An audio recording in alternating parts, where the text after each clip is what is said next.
Shalom, selamat pagi Bapak Ibu Saudaraku yang terkasih dalam nama Yesus Kristus. Terima kasih atas kehadiran Bapak Ibu Saudara kepada kami baik secara offline maupun online.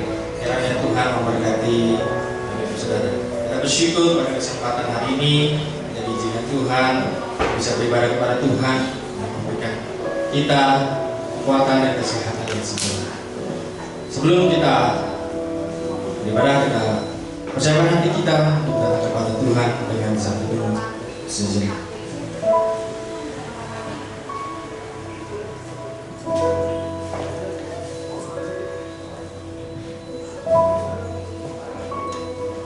Marilah kita bersorak-sorai untuk Tuhan, bersorak-sorak bagi gunung batu keselamatan kita.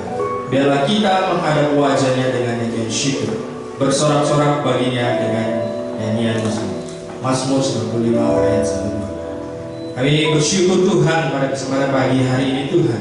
Kami dipertemukan di tempat ini untuk menaikkan rasa syukur kami melalui pujian dan penyembahan.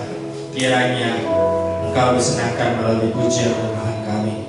Nama Tuhan dipermuliakan melalui ibadah kami. Dalam nama Tuhan kami Yesus Kristus kami mengusahakan ibadah kami. Haleluya. Amin. Selamat beribadah. Tuhan Yesus memberkati. Shalom. Pagi Bapak Ibu Saudara kasih Tuhan. Puji nama Tuhan yang beribadah pada hari ini. Saya memuji nama Tuhan. Saya undang untuk kita berdiri bersama-sama. Katakan pada samping kanan kiri depan belakangnya, kamu adalah pemenang.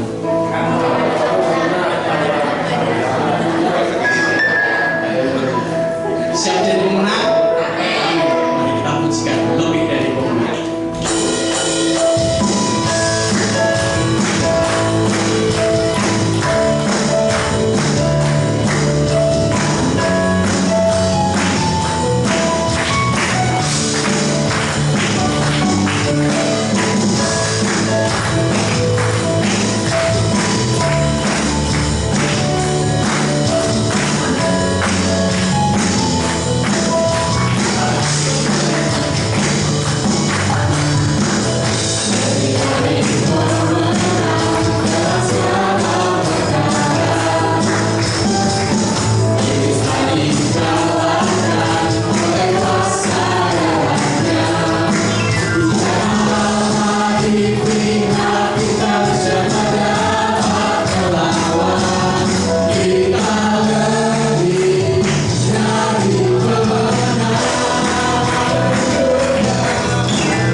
bersyukur untuk segala kasih setiamu di dalam kehidupan kami. Kami bersyukur Tuhan atas perbuatanmu dalam setiap kehidupan kami.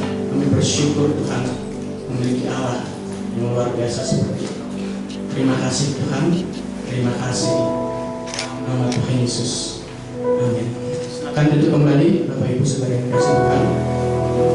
Karena kita akan memberikan yang terbaik dari apa yang kita miliki mulai persembahan kita.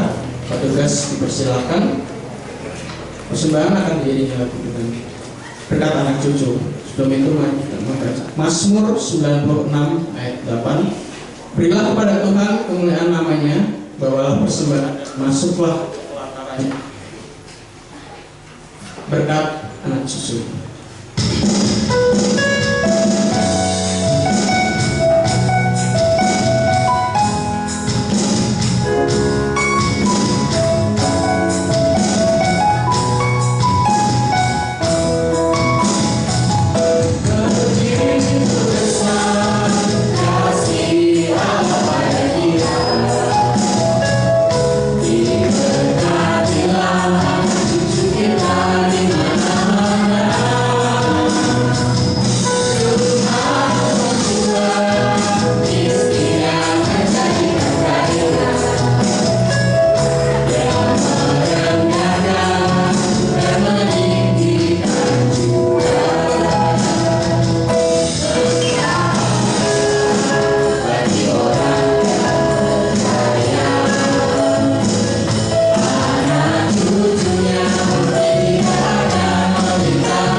Terima kasih Tuhan atas segala berkat kemurahan-Mu yang terus tercurah dalam kehidupan kami hari demi hari.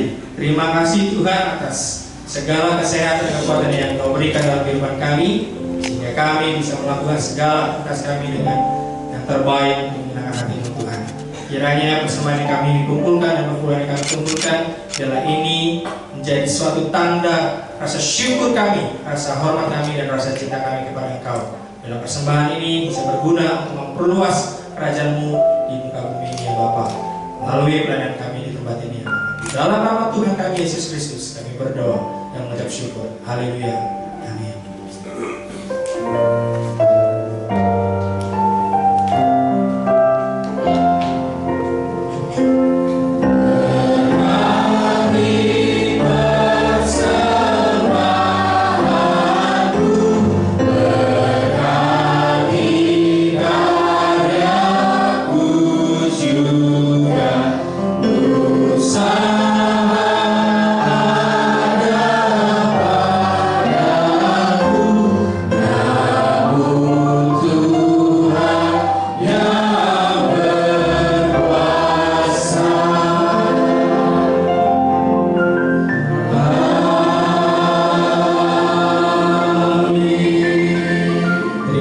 Tuhan Yesus memberkati kita.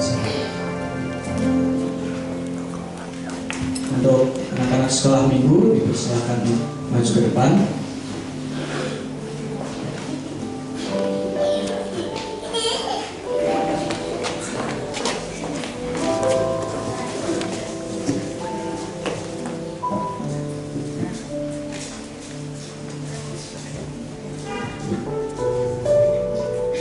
Korintus pasal 15 ayat 33. Janganlah kamu sesat, pergaulan yang buruk merusakkan kebiasaan yang baik. Mari kita berdoa, kita serahkan hati kita kepada Tuhan Yesus Kristus. Allah Bapa kami yang di surga, kami mau serahkan anak-anak kami untuk mereka belajar kebenaran firman Tuhan. Mereka ingin mengenal Engkau lebih dalam lagi dari sejak ini, sehingga mereka bisa bertumbuh di dalam iman bahwa Yesus Kristus sebagai Tuhan dan Juru Selamat mereka. Kiranya Tuhan memberkati mereka dengan hikmat, kepintaran dan kecerdasan sehingga bisa mengerti setiap kebenaran firman Tuhan yang disampaikan oleh guru sebagai guru mereka yang Bapa. Di dalam nama Tuhan kami Yesus Kristus kami berdoa dan mengucap syukur. Haleluya. Amin.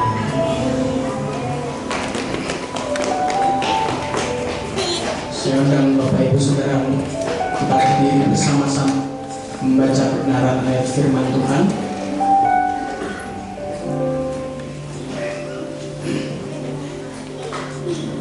Yohanes 15 ayat 18 sampai 19. Jikalau dunia membenci kamu, ingatlah bahwa ia telah lebih dulu memuji aku daripada kamu. Sekiranya kamu dari dunia, tentulah dunia mengasihi kamu sebagai miliknya. Tetapi karena kamu bukan dari dunia, melainkan aku telah memilih kamu dari dunia, sebab itulah dunia membenci kamu. Kita baca sekali lagi bersama. 1, 2, 3. Sekarang kamu dari dunia, tentulah dunia mengasihi kamu sebagai miliknya. Tapi karena kamu bukan dari dunia, melainkan aku telah memilih kamu dari dunia, sebab itulah dunia membenci kamu. Amin. Kita akan mempersiapkan diri kita untuk mendengarkan kebenaran firman Tuhan. Kita pujikan Allah peduli. Banyak perkara yang Tuhan telah berikan kepada kita. Seakan kita tidak mampu melewati perkara itu, dan percayalah bahwa Tuhan tidak pernah meninggalkan kita.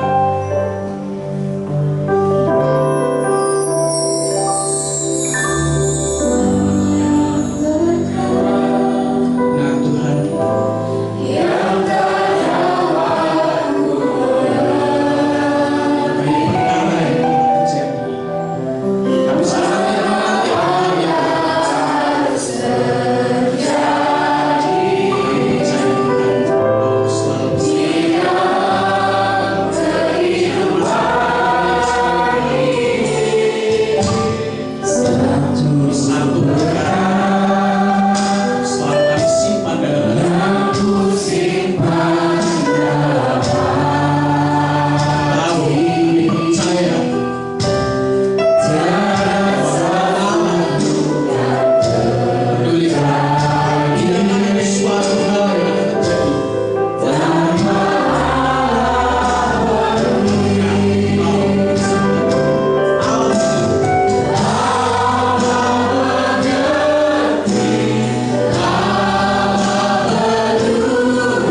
dibiarkannya ku bergumul sendiri saat Allah mengerti. Benar Tuhan, hanya Engkaulah Allah kami yang mengerti dan peduli setiap persoalan kehidupan kami. Engkau tahu betapa besar masalah kami. Engkau tahu betapa kekuatan kami bisa menghadapi segala persoalan kehidupan kami. Pada kesempatan pagi hari ini Tuhan, kami ingin belajar beberapa firman-Mu Tuhan, supaya kami mempunyai iman yang kuat, iman yang tangguh, dan iman kami tidak tergoyahkan oleh ajaran-ajaran dunia, sehingga kami bisa tetap percaya bahwa Yesus Kristus sebagai Tuhan dan Juru Selamat kami. Di dalam nama Tuhan kami Yesus Kristus, kami berdoa dan mengucap syukur. Haleluya. Amin. Salam dulu Bapak Ibu Saudaraku yang terkasih dalam Yesus Kristus. Pada kesempatan hari ini, tepatnya bulan ini, kita akan membahas topik yang baru tentang berkaitan dengan kemerdekaan. Karena bulan Agustus di tanggal 17 tepatnya itu hari kemerdekaan kita, dan bulan ini berkaitan dengan kemerdekaan. Pada kesempatan hari ini saya memberi judul yaitu Aku Tersingkir. Boleh diklik, ada satu video, boleh disuara.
Bapak Ibu Saudara, ini kejadian baru dan mungkin tidak lama sebelum ini juga terjadi di Sukabumi. Saya mau sampaikan, ini realita Bapak Ibu Saudara. Bahkan di daerah-daerah yang lain pun juga dialami. Bahkan ada yang lebih parah. Ketika saya menjadi seorang misionaris, ada satu orang yang dibakar hidup-hidup. Hal ini terjadi nyata. Bahkan saya juga pun alami. Ketika saya pelayanan, memberitakan Injil, melayani orang-orang, ketika kami ibadah, kami sudah disirami bensin dan itu api sudah berjalan. Tetapi Bapak Ibu Saudara, Tuhan menolong. Tidak sampai kebakar rumah tempat kami beribadah. Itu hanya temboknya saja. Saya mau katakan Bapak Ibu Saudara, banyak di antara kita yang mungkin akan mengalami tersingkir, yang mungkin dunia menganggap kita aneh, menganggap kita, kok kamu begitu, kok kamu begitu, kok gak sesuai dengan apa yang dunia inginkan. Dan ini terjadi dari zaman yaitu di Alkitab. Ada 5 kelompok yang disingkirkan di dalam Alkitab. Boleh? Yang pertama itu adalah kaum wanita. Di zaman abad pertama, kaum wanita ini tidak bisa mendapatkan pendidikan. Dan mereka hanya harus ada di rumah. Karena ada di dalam buku Yahudi itu ada hukumnya. Kaum laki-laki boleh keluar bekerja, mendapatkan pendidikan, dan kaum wanita tidak boleh, hanya di rumah. Jadi budaya orang Yahudi dari zaman dulu sampai Perjanjian Baru yang mendapatkan firman itu adalah kaum laki-laki.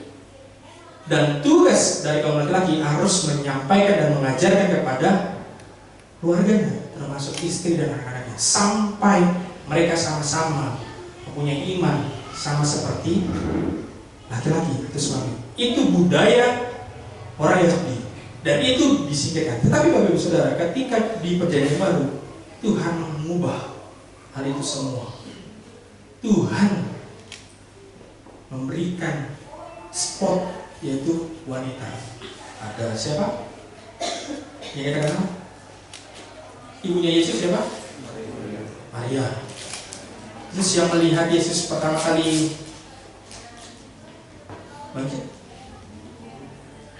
perempuan. Jadi hampir semua di firman Tuhan kaum wanita juga dianggap ketika zaman Yesus. Yang kedua adalah kaum miskin. Kaum miskin ini selalu mendapatkan posisi yang disingkirkan, diabaikan secara sosial. Karena sebenarnya Bapak Ibu Saudara, orang Yahudi, orang Israel saat itu semuanya miskin. Yang kaya adalah orang Romawi. Tetapi orang yang kaya, yaitu orang Yahudi yang kaya, itu adalah orang-orang yang memungut cukai, orang-orang yang bisa memanipulasi atau berbohong supaya bisa mendapatkan kekayaan diri sendiri. Padahal sebenarnya mereka sama, sejajar dengan orang-orang Yahudi lainnya, miskin. Tetapi mereka beranggapan yang kuat akan menjadi lebih kuat, yang lemah akan menjadi lemah. Itulah gambaran. Dan yang ketiga adalah kaum tidak kudus, yaitu orang yang berdosa. Ini yang selalu disingkirkan, selalu dibuang, diasingkan. Yang keempat, kaum penjajah. Ini yang menarik, yaitu kaum Romawi. Orang Yahudi dan orang Romawi itu berbeda. Dia memberikan kasta yang berbeda. Walaupun orang Yahudi saat itu dijajah oleh orang Romawi, tetapi mereka tidak selevel dengan orang Romawi. Tapi yang menarik adalah ada satu kisah seorang penjajah yang Tuhan pakai. Tahu? Seorang anak perwira yang sakit, yang dibilang berapa yang ceritanya bahwa dia membutuhkan Yesus supaya datang ke rumahnya, didoakan supaya dia sembuh. Tetapi ketika di dalam perjalanan, anak buahnya bilang, gak usah, panggil guru, anakmu sudah mati. Tetapi Yesus tetap datang ke rumah itu dan mendoakan. Tuhan menunjukkan bahwa semua orang sama, mau dia penjajah, dijajah, itu sama. Dan yang terakhir adalah kaum beda ras. Jadi di dalam bangsa Yahudi itu ada 2 kelompok, orang Yahudi murni dengan orang campuran Yahudi dengan masyarakat sekitar, yaitu orang Samaria. Orang Samaria itu adalah orang-orang percampuran antara orang Yahudi dengan orang-orang ras yang lain. Oleh sebab itu, ketika orang Yahudi ketemu orang Samaria atau berkomunikasi, itu tidak boleh sama sekali, karena itu dianggap najis. Karena mereka tidak murni lagi orang Yahudi, mereka harus disingkirkan. Ingat cerita seorang perempuan Samaria? Apa yang dilakukan? minta air. Terus Tuhan bilang, tolong ambilin air dong. Orang sahabat bilang, saya kan gak pantas, kamu orang Yahudi, saya orang Samaria. Tetapi Tuhan bilang apa? Tolong ambilkan. Itu merubah. Dan ketika ada orang Yahudi habis dirampok, datang 3 orang. Yang orang pertama cuma lihat aja, ditinggalkan. Orang yang kedua nggak berani. Sampai akhirnya orang ketiga itu orang Samaria, dia tolong orang Yahudi. Bapak Ibu Saudara, 5 kelompok ini dari zaman Alkitab sudah tercatat. Dan kita pun di zaman sekarang kita akan alami, kita akan disingkirkan, kita akan dibuang, kita akan diabaikan. Tapi pada kebenaran firman Tuhan ada 2 hal yang kita akan belajar bersama-sama. Namun sebelumnya kita membaca kebenaran firman Tuhan yang terambil dari Yohanes 15 ayat 18 sampai 27. Kita baca sedikit berganti untuk bisa memahami perikop ini dengan tepat. Saya akan membacakan ayat 18, Bapak Ibu Saudara, ayat 19. Kita baca sedikit berganti dengan judul perikop dunia membenci Yesus dan murid-muridnya. Jikalau dunia membenci kamu, ingatlah bahwa ia telah lebih dahulu membenci aku daripada kamu. Sekiranya kamu dari dunia, tentulah dunia mengasihi kamu sebagai miliknya. Tetapi karena kamu bukan dari dunia, melainkan aku telah memilih kamu dari dunia. Sebab itulah dunia membenci kamu. Ingatlah apa yang telah kukatakan kepadamu, seorang hamba tidaklah lebih tinggi daripada tuannya. Jikalau mereka telah menganiaya aku, mereka juga akan menganiaya kamu. Jikalau mereka telah menuruti firman-Ku, mereka juga akan menuruti perkataanmu. Tetapi semuanya itu akan mereka lakukan terhadap kamu karena nama-Ku, sebab mereka tidak menganiaya dan telah mengutus aku. Sekiranya aku tidak datang dan tidak berkata-kata kepada mereka, mereka tentu tidak berdosa. Tetapi sekarang mereka tidak mempunyai dalih bagi dosa mereka.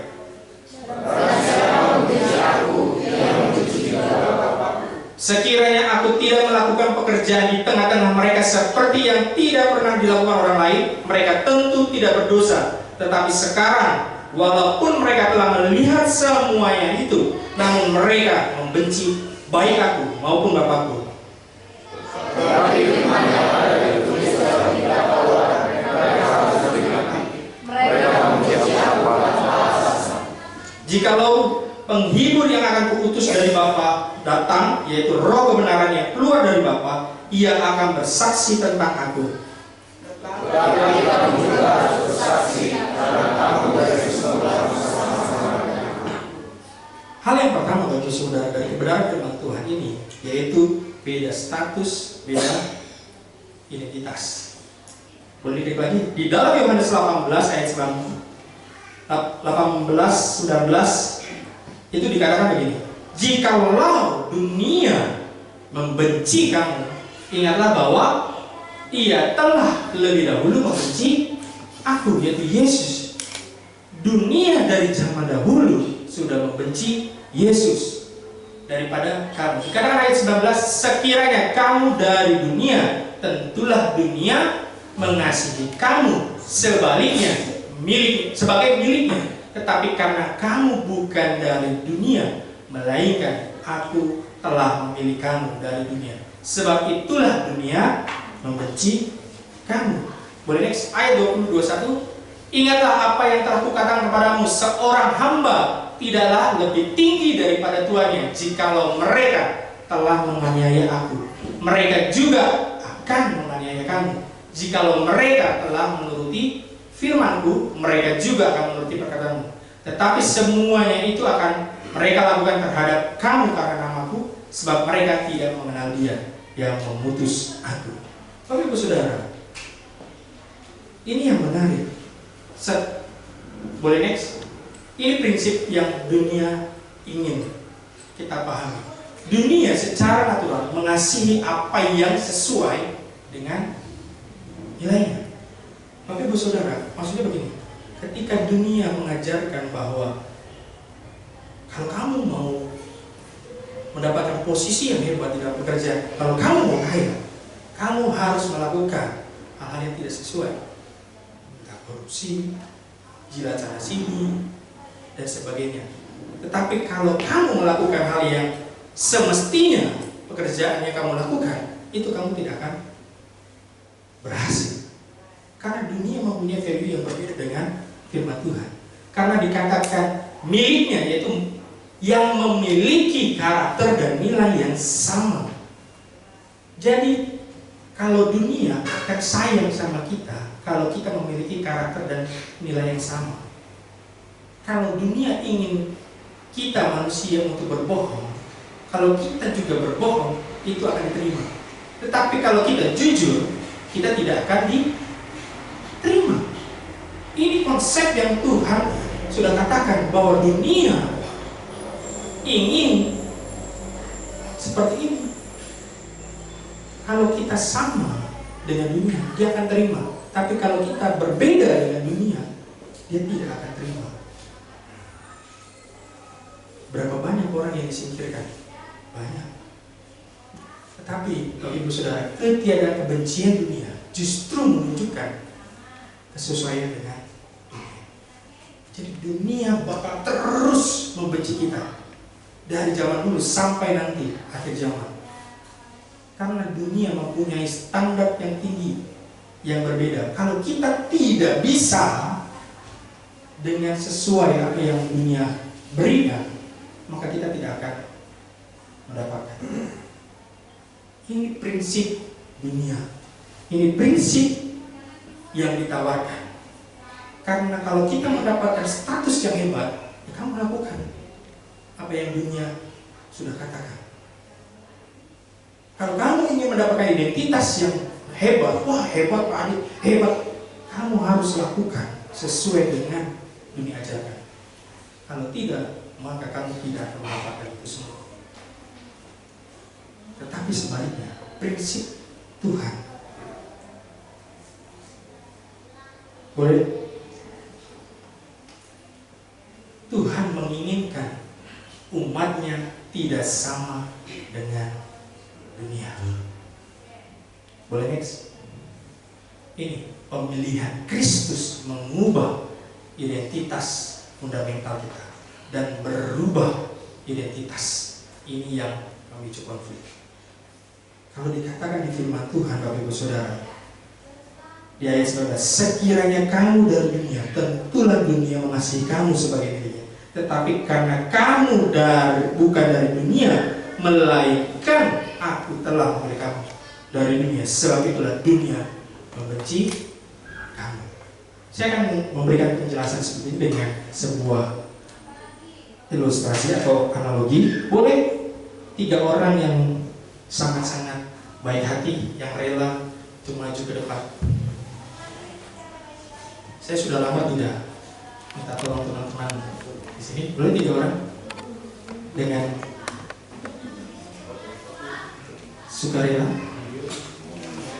Saya tidak akan aneh-aneh. Boleh? Ayo. Oh, saya kira Pak Prasma. Ada? Ayo, 3 orang. 1 anak muda. Oke. Udah maju aja, jangan cara berat juga. Takut diborgol. Oh, enggak, kali ini enggak diborgol Pak. Langsung masuk penjara aja Pak. Ayo 1 lagi boleh? Ayo anak muda. Salah satu anak muda. Bukan udah. Ayo. Anak muda. Maju. Ayo Andre. Tunjuk kan. Andre aja Andre.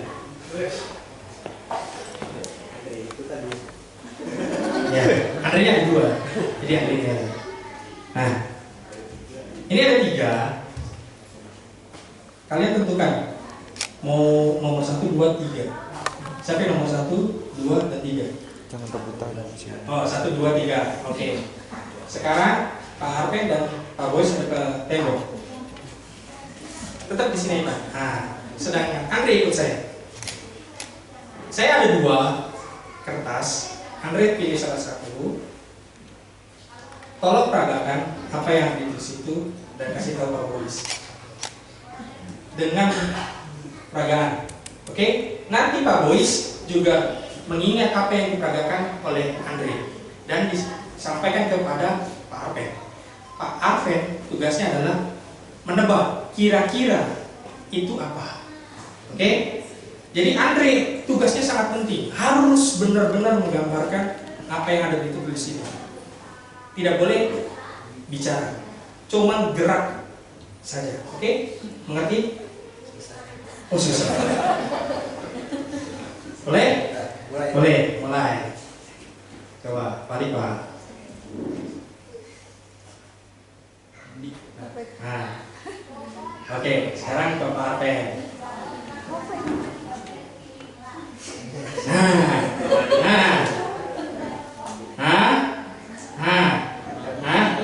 Apa? Macan mandi. Apa Pak? Macan mandi. Coba, bener nggak? Mandinya benar, cuma depannya tuh harimau. Macan sama harimau beda nggak Pak? Beda. Nah, kan? Oke, sekarang gantian. Sekarang Andre di sana, Pak Arven di sini. Sekarang ini terakhir ya, ada ketemu Pak. Pak Arven menggambarkan apa yang tertulis di dalam ini di kertas dan disampaikan kepada mereka melalui gerakan. Terserah Pak Arven mau gimana gerakannya, sudah? Oke. Ayo Pak, tuh Pak. Pak Boys. Nah.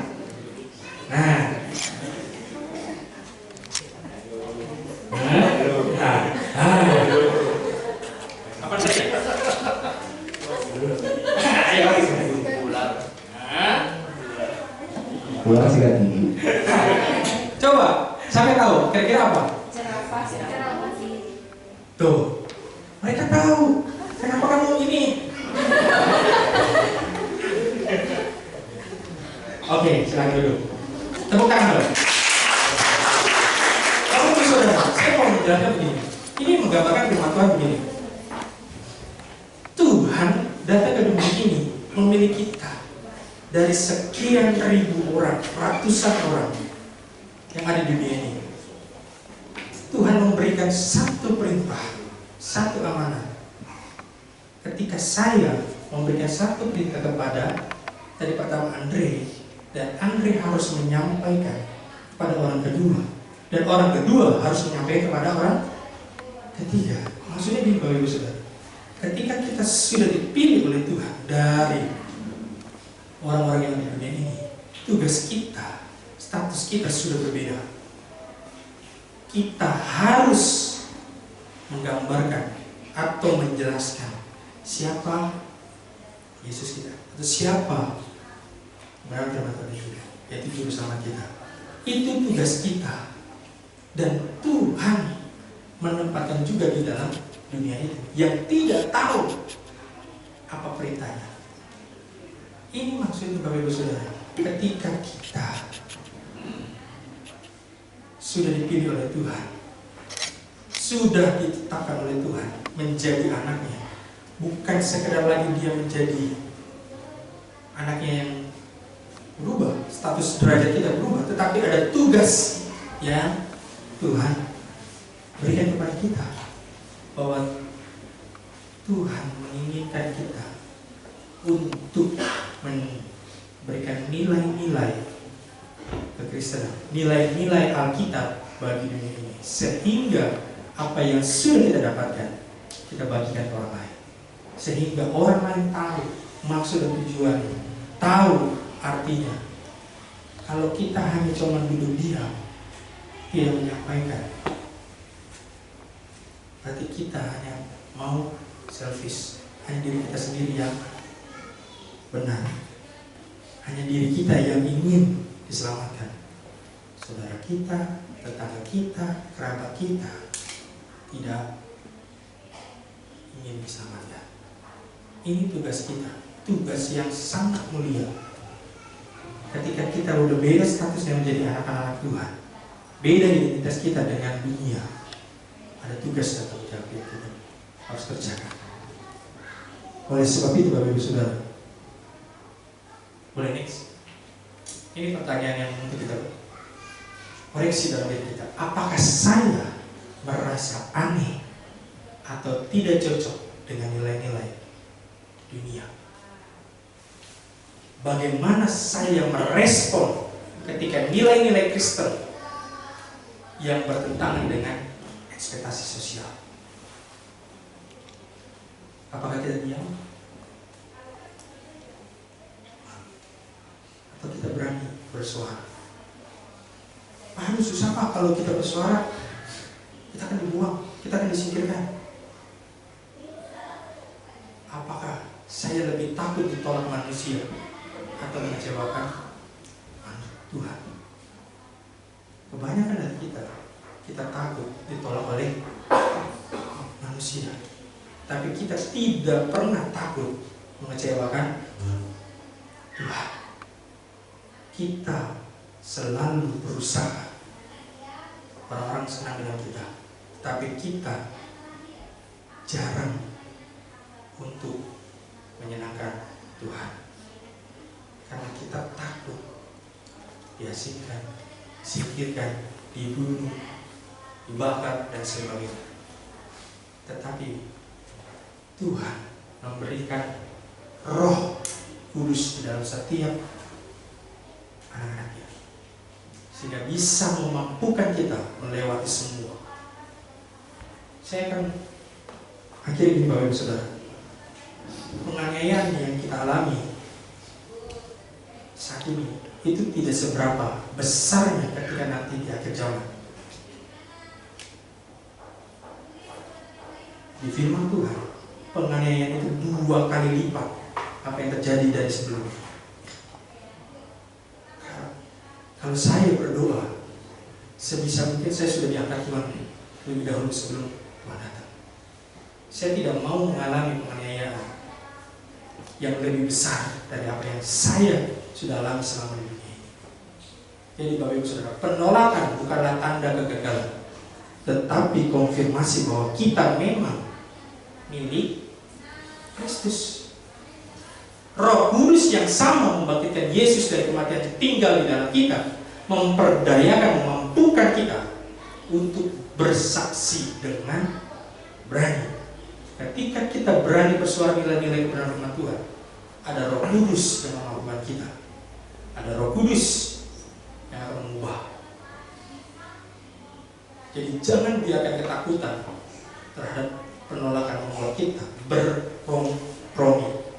Sebaliknya, jadikanlah setiap penolakan sebagai kesempatan untuk menunjukkan kasih Kristus yang sudah transform.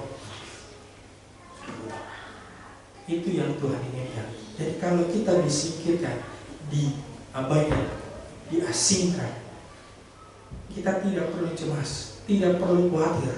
Tuhan akan menolong kita, Tuhan membantu kita, Tuhan yang akan memampukan kita melewati semua. Bapak Ibu Saudara, saya akan tutup. Saya sudah mungkin 3 atau lebih dari 3 kali hampir mati. Bukan karena sakit, tetapi karena saya dikatakan Injil. 2 kali di daerah yang sangat-sangat fanatik. Dan 1, saya pernah disantet, tetapi itu tidak berlaku karena Tuhan melindungi saya. Karena saya harus berani seperti firman Tuhan menunjukkan perbedaan. Karena saya sudah ditebus, karena saya sudah diselamatkan, saya harus menunjukkan perbedaan. Oleh sebab itu, kita tidak perlu takut, kita tidak perlu khawatir. Tuhan menyertai kita semua.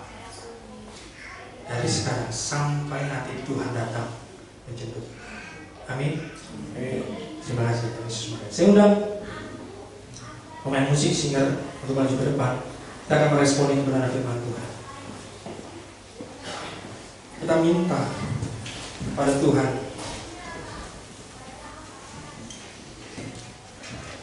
untuk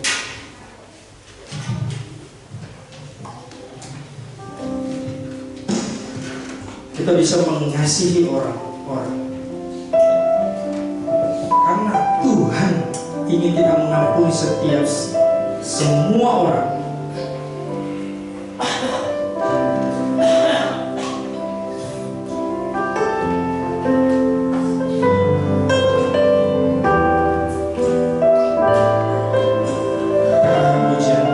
Ketika hatiku telah disakiti, ajarku mengerti hati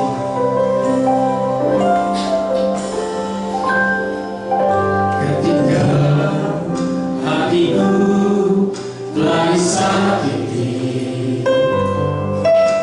ajarku memberi, hati mengampuni. Ketika hidupku telah disakiti, ajarku memberi, hati mengasihi. dan ampuni bila Ampunilah kami, Kau mampu mengampuni yang bersalah kepada kami, seperti hati Bapa mengampuni, mengasihi, tidak ada. sekali lagi kita ini saya undang Bapak Ibu Saudara untuk bagi begini. Kita naikkan pujian. Ketika hatiku telah disakiti, Ketika hatiku telah disakiti, benar Tuhan, banyak orang menyakiti hati kami. ajarku memberi, Yes. hati mengampuni. Ketika hidupku telah dihakimi, ajarku memberi, hati mengasihi. Ampuni bila kami. Ampunilah kami, Kau mampu mengampuni yang bersalah kepada kami, seperti hati Bapa mengampuni, mengasihi, tidak ada. Biarkan musik saya begini. Pujian ini, kita tundukkan kepala. Kita merenungkan kebenaran firman Tuhan.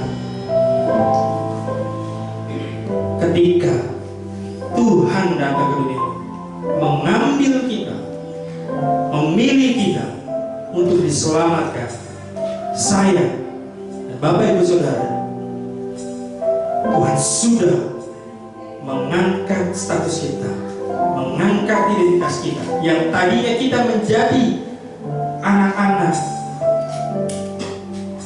dosa. Kita terikat oleh dosa, kita jadi budaknya iblis. Tapi ketika Tuhan rela mati di atas kayu salib, menebus saya dan Bapak Ibu Saudara, Tuhan mengasihi kita. Ketika kita diambil, kita dipilih, dibersihkan, diampuni, dan diubahkan sesuai dengan apa yang Tuhan perintahkan, sesuai dengan kehendak Tuhan, sesuai kebenaran firman Tuhan.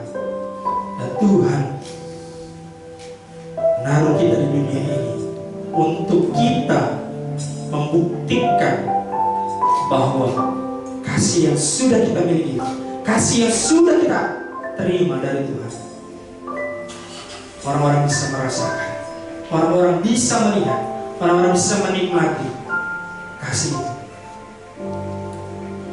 Boleh dunia benci kita, boleh dunia menghakimi kita, menjauhkan kita, menyingkirkan kita, mengabaikan kita, tetapi jangan pernah takut, jangan pernah malu, bahwa identitas kita bukan lagi identitas seperti mereka. Identitas kita bukan lagi dari anak-anak dunia, bukan lagi jadi budak iblis, budak dosa. Kita sekarang memiliki status dan identitas yang baru, yaitu anak-anak Allah. Kita naikkan ini sekali lagi. ketika hatiku Tuhan disakiti oleh semua orang, ajar kami Tuhan, ajar kami Tuhan untuk mengampuni.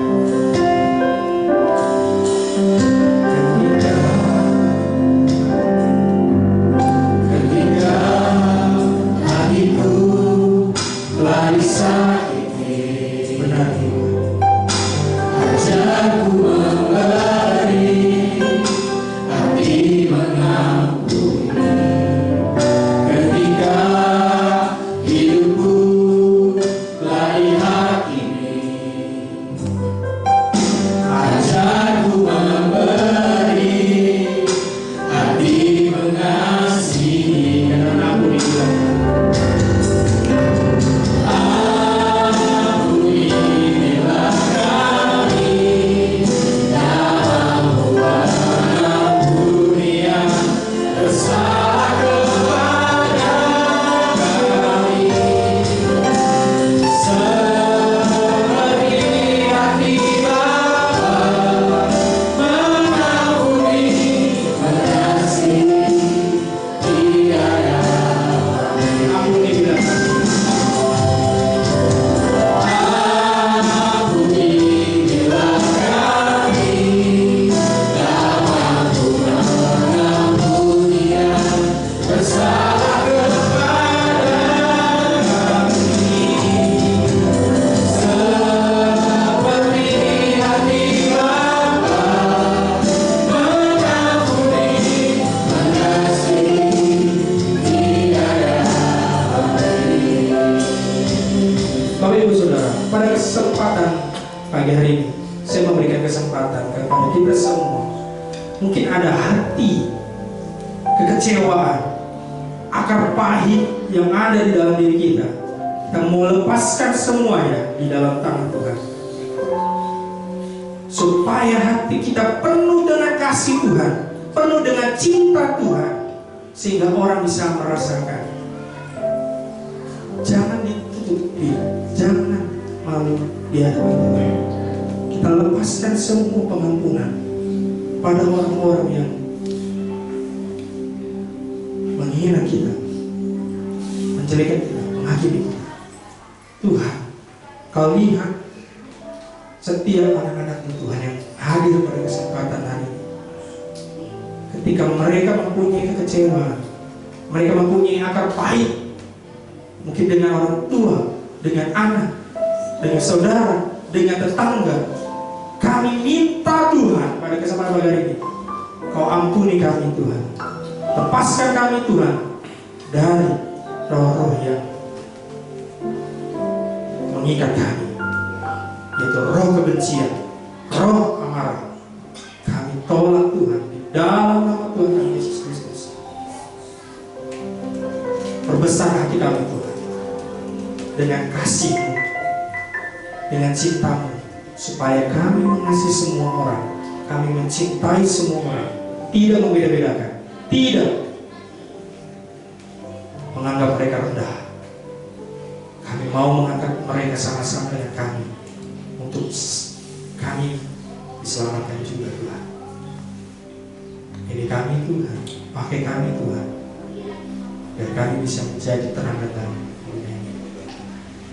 Mari Bapak Ibu Saudaraku, arahkan hati pikiran kita untuk menerima berkat dari Tuhan kita, Yesus Kristus Tuhan kita.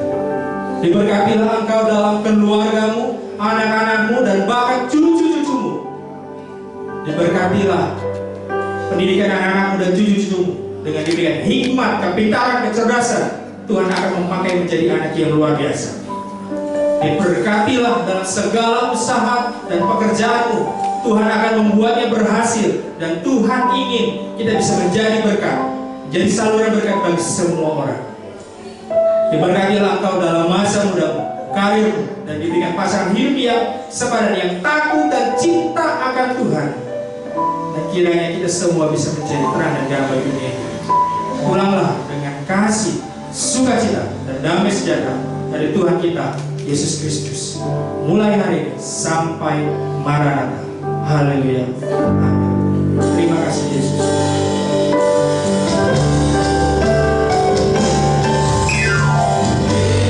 Terima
Sejenak kita satu dulu sebentar.